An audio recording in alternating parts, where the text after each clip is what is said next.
Sir? I'm ready, Mr. All right. Coleman. Yes. Very good. Well, we were talking about a gentleman came over to your table while you were in a restaurant. And who was that man? It was the most amazing thing in the world because I'd never met this gentleman. I had seen him on TV all my life, I guess. He says, "Hi, partner." So I thought he was just being nice. And I said, "Hi, how are you?" And he gave me this big hug. And I thought we meant hi, partner, like, "Hi, buddy, how are you?" And he said, I said, "How are you?" He said, "I could tell." Mr. Lasfogel, no, he said, "Uncle Abe hasn't told you yet?" I said, "Tell me what?" He said, "You're my partner in Thomas Spelling Productions." I said, "I beg your pardon?" He says, "You're my partner, Thomas Spelling Productions, 50%. That was a dream come true. So I was back in show business, Henry. You were really back in show business. What kind of a person was Danny? Did he get involved in the creative aspects of what you were doing? Well, great friend and a dear, dear guy, and the work he did for St. Jude and everything touched me deeply, and he was marvelous. You have to remember, he was still traveling, doing, his comedy stuff and everything, and he took a vital interest, but God bless him. He said to me, "This is our company, and creatively it's yours." And I think what he meant was, "Hey, you need my advice on something? Come to me. You need something? Come to me. But I'm trusting you to do the shows." And he did, and I'll never forget that. He never interfered. He was so supportive. And he did one thing I loved because he was so famous. If we had a network problem, he would call them and give them hell, man. And it was like having a bodyguard with you full time. Can I tell you an interesting anecdote about him? This is kind of fun. He was. We were by to his house every Christmas Eve. And so my wife, Candy, and I would go there every Christmas Eve. And I thought, what can I bring him this Christmas? He's always sending me these lovely presents. And I called a friend who put me in touch with a friend. And Abe Lasfogel was at his house, and a lot of people were at his house. And we rang the doorbell, and a butler came door and said, "Would you send Mr. and Mrs. Thomas out? We have their Christmas present." We brought him a camel, a live camel, because I had this big nativity scene. And we brought them a live camel. And I will never forget, Danny was hysterical, and his wife kept saying, "Where do we keep him? Where do we feed it?" And it was till after the party, we'd say, "We're taking him back. The truck will pick him up tonight." But when you say you gave Danny Thomas a camel, I'd said that story once. Somebody said, "Well, instead of a Lucky Strike or instead of a what?" No, live camel. But I'll never forget that night. And he appreciated it, I'm sure. Oh, yeah. He had a great sense of humor. What about the first series that you did there? I mean, you created something called Rango, didn't you? Yeah, it was a comedy. I didn't create it. It was some people created it with me, and it was a comedy in the West. Tim Conway. I'm kidding, Tim. I knew it all the time. And it was only on for a year, but it was great fun. It was great fun about a nut who didn't know how to run his unit in the West, and it was very funny. Didn't quite work, so that was the last comedy I did until much, much later we'll talk about. Okay. But you also executive produced the Danny Thomas Hour. Tell us a little about that show. Well, that wasn't the order in which it happened. We did a couple of other shows before that. Mod Squad? Well, even before Mod Squad, we did the show with Walter Brennan. That was a great Western and a fantastic show. It ran for years. And then Mod Squad. Everybody laughed when we did Mod Squad. I was at a club here called the Daisy, and an ex-cop told me that it's amazing how the police department is turning to young people because you can't have an undercover detective investigating something from a 19-year-old and he walks in and he's 54. It's hard to blend at a swinging club that way. And I thought, wow, that's a great idea for a series. There was no young show on the air like it. There was no young show on the air. And it turned out to be one of the biggest hits I've ever been with in my life. You started, really, that whole teen The whole teen thing. formula, and which we have in depth today, and we'll talk about that. I must say one thing about Danny. I told him this idea knowing he was going to hate it. And he looked at me and said, "You're out of your mind, but go for it. Go for it." That's why I loved him. And the casting on that was so incredible, too, because every one of those people had an individual character and were very strong. Did you have much trouble casting then? No. Peggy Lipton was under contract to Paramount. I called up my friend Bob Evans, and he let her go to do this. I met with Michael Coe, and a man named Bill Cosby came to my office. He was doing his show there on the same lot, on the Paramount lot, and came to me and said, "There's a guy I want you to see. I saw him on co-dance on a killing ground, slow dance on a killing ground, and his name is Clarence Williams III. I am going to fly him out so you can meet him. Would you meet him?" I thought, what a nice thing. And I met Clarence. I really liked him, and we were shooting something for the anthology or something, I don't remember. And I thought, oh, there's a part here I can use him in so I can see if he can act. So he was the driver for two other people who were going to rob the store, and he was their young driver. His job was to sit there, and he objected to the robbery, but they said, "You just shut up and drive." They went in with guns, robbed the store. They jump in the car, and he speeds out down the alley. So I went on the set that night to see them shoot. And dialogue went great. He was good. Objected. They said, "Just shut up and drive." They went in. They robbed the store. You heard the pistol shot. They ran the car. He drove off and smashed right into a telephone pole. I thought everybody was killed. They weren't hurt. I rushed over, and director and the crew rushed over. I said, Clarence, what happened?" He said, "I've never driven before." I said, "Well, why didn't you tell me?" He said, "Because I wanted the job." I hired him that night for Mod Squad. Wonderful. That reminds me of all the New York actors that were hired for Westerns when they were out here. And they were asked, "Can you ride a horse?" Do you remember? You probably were subjected to that. Uh-huh. Yes, so my first movie that I got, which was a Western, and my friend Mike Ansara took me to the park and where you rent horses, and I learned to ride a horse. And I got the part because I read, and the guy says, "Can you ride a horse?" I said, "Sir, I'm from Texas." He said, "Okay, I'd never been on a horse. I'd never seen a horse in Dallas, Texas." But I did, and I remember we were on location with Jeffrey Hunter and a big cast, and I'm riding this chase, boy, and I'm holding on to the saddle horn and going like crazy. And we did the whole thing, and they said, "Cut." The director said, "Get stuntmen in for all these people." "Hey, Aaron, you hang on. You were great." And I had to do it again. It scared the hell out of me. But see, you can lie and get away with anything in this business. Well, you had to get ahead, didn't you? Mod Squad went off the air in 1973. Was there any particular reason that it did? I mean, had it run its course? I think so. The show was on for 5 years, and at that time, very, very few shows went 5 years or any further than 5 years. And everybody in the cast wanted to do other things, and it was just time to go. Then, at one point, you formed Aaron Spelling Productions, and you had a business manager, I think, Mr. Bill Hayes, who suggested that to you.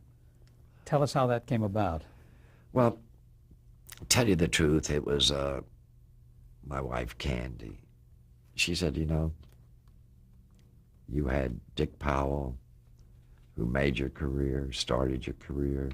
You had Danny Thomas, who made your career more." And said, "And you've said to me so many times, will I ever know whether I can do it myself?" And she said, "I'll go back to work. I'll do anything. Try it yourself." So I must tell you, was scared to death. So I met with Bill Hayes, and Bill Hayes said, "I think you should try it." He was my lawyer and business manager. "And try it." And it was 2 days after it was in the paper, I got a call from ABC that Elton Rule, who was right under Leonard Goldberg, ABC wanted to meet with me. And he wanted me at the Beverly Hills Hotel, that famous room, The Polo Lounge? the Polo Lounge, Yes. which I'd never been in my life. I was so scared about what this meeting was about that Candy drove me and kept driving around the park and around the hotel, and then parked waiting for me. And so I went in. I met Elton Rule, who I'd never met. I had met Leonard Goldenson, but I hadn't met Elton Rule. And he said, and we talked about his wife and my wife and his children. And it was just a great meeting. I thought, this is what one of those I would like to get to know you better meetings. And then he said to me, Leonard Goldenson asked me to come out and talk to you personally about this. I said, what? He said, we would like you to sign a contract to be exclusive for your company and you with ABC. And we would put you on a cost plus deal, meaning that if a show cost, let's say, $800,000, they paid you $800,000. If that next episode costs $900,000, they pay you. In other words, no lose situation. So I said, gee, that's great. I mean, yeah, I would like to do that. He said, okay, I knew you were with Bill Hayes. I called him, let's go. I said, go where? He said, to Bill Hayes' office. So I went to Bill Hayes' office. I'd already drawn up a contract for 3 years. It lasted 7. And I signed that day, and I'd been away from Danny for 3 days. So somebody up there likes me. How did it come about that you were away from Danny for 3 days? I mean, did you and Danny agree to part at that point? Yeah, because Candy said to me, you'll never know until you try it. Mm-hmm. And Danny understood it. He would say, if you ever need anything, I've had a ball with you. And if you ever need anything, you let me know. And if you need an investor, you let me know. He was dynamite. And believe me, I heard those words, if you need an investor, let me know. But what happened was it turned out I didn't need an investor, and I was exclusive to them for 7 years. And I think right after you signed, you developed like one of the first TV movies, The Over the Hill Gang. Well, I don't know how you remember those things, but they came to see me about doing a 90-minute thing like Playhouse 90. And I was kidding around, said, yeah, I'd love to do that. I'd love to do that. That sounds like fun. I said, but why call it like a Playhouse 90? Why don't you just call them movies? And he said, what? I said, why don't you just call them movies? So they went back and told Barry Diller what I said, and he invented the thing called Movie of the Week, and MOWs. And I only did 132 of those. They were all fun. Great things. Well, The Over the Hill Gang, of course, was memorable. It was a great show. What made you want to go into that side of it instead of staying with series at that point? Well, first of all, you can do so much more and get guest stars. You can do so much more and get better writers because it's a movie for television. I didn't expect it was going to have that kind of success, I must tell you, but I just loved it. I just loved it. And when you're in hiatus with your series, you can be shooting movies. So we would wrap usually around March, and we wouldn't come back, start shooting until July. So that gave me April, May, and June to shoot television movies. And I enjoyed doing them. And eventually they were expanded to 2 hours. And if there's anything I ever want to be remembered for, besides the fun series, it's 2 movies I won the Emmy for. One was Day One, about why we shouldn't have dropped the atomic bomb on Japan. And the other was And the Band Played On. Took me 4.5 years to get made, but it was worthwhile. Let's talk about And the Band Played On, because again, you kind of made history by doing an entire 2-hour movie about people who were, what, gay? and had AIDS? Well, the first person that the doctors found out who'd spread AIDS was a gay man. It doesn't mean that only gay men spread AIDS, for God's sake, but we wanted to do that story. And there was a book out. I had the flu one day, and my agent, Bill Haber, came over and said, "You got to read this book." And I read the book, and I went crazy. I was exclusive to ABC, and they turned it down. Then NBC developed a script, and then they decided not to shoot it. 4 years later, I got a call from HBO, and he said, Bob said, "Would you like to do?" And the band played on. I said, "I can't go through development hell anymore on this." He said, "I didn't say develop it. I said, would you like to do it?" Was that Bob Cooper? Bob Cooper. Mm-hmm. And we did it. And by this time, our author was very ill. And I was thrilled to be able to call him and say, "We're finally going to do it." And then we started talking. We said, "Nobody's going to watch this movie. Nobody's going to watch a movie about AIDS unless we can get some guest stars." And I called a friend of mine, and I had done a little theatrical movie, and it was his first thing he had done. He came from New York and did it, and he worked just like 5 days on this theatrical movie. And I called him and told him I was doing this, and I was very hurt when I asked him, I said, "Can I send you the script?" He said, "Hell no, you can't send me the script." And I was, okay, I didn't mean to embarrass you. He said, "You're not embarrassing me, but don't send me that script." I said, "Okay, well, bye." He said, "You're not listening to me." I said, "Don't send me the script. I'm doing it. I don't have to read your script." And that was Richard Gere. And after that, all the other stars came in. I will never forget that. Never forget what Richard did. What an experience, and what a show. I mean, you had a tremendous cast, and it was bold because you said and did things there that was really never done on network television.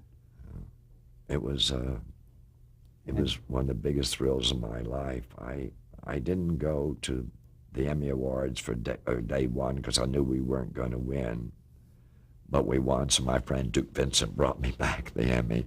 I didn't want to go to this one, but he said it's a lucky thing because Angela Lansbury is presenting that award again, and she presented us the day one award, and sure enough we won. And I had thrown my speech away and everything, but nice things happened this time. I remember going down the aisle thinking, what am I going to say, what am I going to say? And somebody stood up on the aisle seat and said, "Aaron, yes," and slapped hands. And that was Stephen Bochco, and I barely knew him. I thought that's one of the nicest things I've ever heard. What were your feelings as you walked up to that podium to accept it? I mean, it's kind of the culmination of a lot of hard work. I was just glad that our author had lived to see it. Mm-hmm. I'm glad he lived to see that it won the Emmy Award. And all I could think of was someone had the guts at HBO to do it. Since then, they followed that trend, and they've done some fantastic things, but this was the first one they had done like this. I'm just going to name a couple of the other TV movies. Mm-hmm. You've made so many. What did you say, 130 some? 132, yeah. I think. Little Ladies of the Night. I mean, I looked at excerpts of that at the museum. An incredible show about anorexia, right? And No, that was Best Little Girl in the World. Best Little Girl in the World, yes. Was about anorexia. That's right. Little Ladies of the Night was the first time we showed that young women who were abused or not loved by their families came out here and had to work the streets as hookers in order to survive. And it was all about getting this girl back with her parents to make it work. I love that movie. And you did The Boy in the Plastic Bubble with John Travolta. My biggest thrill about that was when after John did those two big movies that his career went wild, Get Short in there, whatever they were, Time magazine came out with a big picture of him on the cover, and it said, "The Man in the Plastic Bubble." That was a great thrill that they remembered. What a compliment to you. Sometime after that, you joined with Len Goldberg in Spelling Goldberg Productions. How did that come about? I got a call from our mutual friend Barry Diller. Lyndon was running Screen Gems television at the time. I was doing Aaron Spelling production and overworked and everything. And Barry called and said, "Why don't you and Len get together? You know, you've been friends from a long time," because he bought some shows when he was at ABC from me. And I thought that was a great idea. And I'd known him and we'd had dinner and double dated and everything. And so it was Barry Diller's idea. A very good idea. Tell us a little bit about your relationship with Leonard. I mean, how did you function? Well, Leonard was a great businessman. I wasn't. And Leonard was very creative. People don't think he was creative when he first started. He was. You can't work for a network and approve scripts or disapprove scripts and not be creative. And we just had a ball. We just had a ball. We worked very closely together. We had a bungalow together on the Fox lot that was fantastic with the big grass area. I remember we used to go out there and have lunch and eat sandwiches on the grass. And we were very, very, very close friends. Lynn now has a big movie hit out now called Double Jeopardy that already hit $110 million. Yes, Lynn, thank me for saying that. But we had great fun, and we were very lucky. We had some tremendous successes together. I think one of your earliest successes was The Rookies. Let's talk about that. Well, The Rookies I'd sold as part of Aaron Spelling Productions, and then I brought it in to Spelling Goldberg. But it was the last time I went to New York. Going on that train to pitch in the city was rough. Came back and then I said, "If we ever have to go to New York to pitch, you're going, buddy, and you can fly." But that was our first show. How did that come about? I have no idea. I just thought it'd be fun to see young people in police academy and their training and what happened to them when they had to hit the streets, because working the streets is a lot of difference than working in the police academy and training.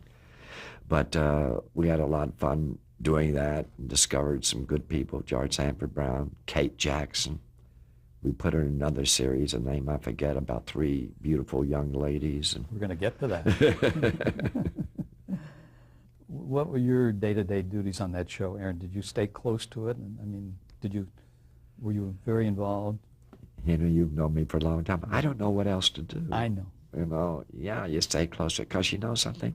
You don't stay close to it, the cast thinks you don't care. And then you have problems with the cast. If you don't care, why should we care?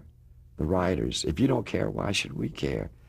No, I'll quit when I stop caring. I've told you that many times. I know how involved you can be on those shows. In 1975, you and Len produced SWAT. Let's talk about how that came about. Well, the network called us and they wanted a big action show, and I will tell you something. If there's anything I think Len and I would never, ever do again with SWAT, it was the most violent show in the history of television, I think. I'll tell you why. There's a SWAT group. You don't have a 1 person or 2 person, three persons. We had a truck, right? And so the truck, when the SWAT team would drive up, they would pour out of the truck and run toward the crime scene. Well, if there's that many members of a SWAT team, you have to have that many members on the other side. Because television, you can't have 8 guys subduing 1 person. And it became a very, very violent show. The funny thing about that, there was no such thing called SWAT. We invented that title and everything. It was after SWAT that the police began to call their unit SWAT and dress that way and everything. Did you get letters about the violence in the show? Did the network complain at all about the violence? But I think our friends complained to us, to Len and myself, and it was a very violent show. We were not disappointed when it was canceled, I assure you. Then you redeemed yourself with a wonderful show called Family. Let's talk about that. Well, there was no family show, and that happened in the strangest way. Len and his wife Wendy came to our house for dinner one night, and Candy and Wendy were in the kitchen doing dishes, and Len was talking about his uncle being fired from his job because he had reached a certain age, and how disturbed he was and his family. And we said, "Gee, that's an interesting thing." there weren't no family shows. So we brought in writers, and we did a show called Family. And it was the first family show on television. Let's describe the format for our viewers here. It's husband and wife raising their children and everyday things that happen in their life. It's hard to explain because it's every viewer who sees this has a family, I certainly hope, and it's just everyday life. Not huge things. We're not talking about huge things, but for example, as Lynn said, you're fired from a job and you're too old to get another job.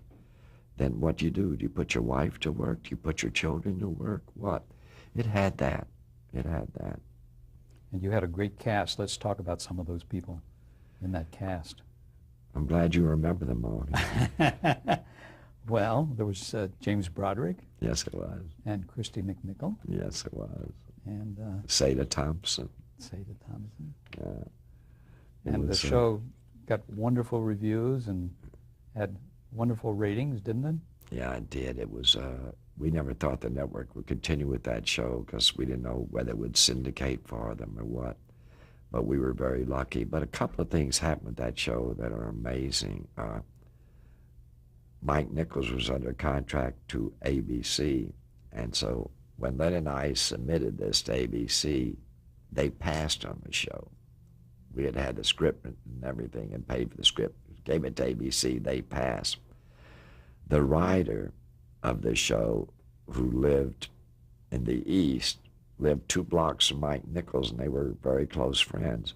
ABC had a deal with Mike Nichols, and Mike Nichols had to submit 3 things, and they had to submit 3 things. They couldn't agree, so he called ABC and said, I love this show. And they said, great, let's do it.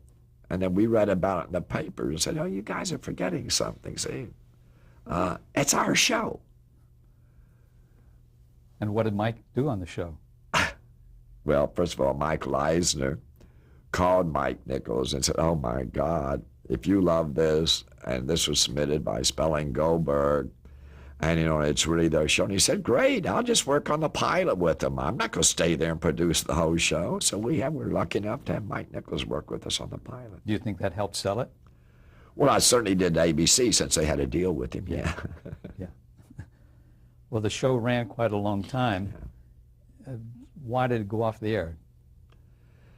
I don't know. We say an awfully long time. Again, in those days, unless you're a soap, daytime soap, 5 years is a long time, and you could only make contracts with actors at that time for 4 years, and then you hope you could get another option for the 5th year. We're going to stop there, Aaron, and change tapes.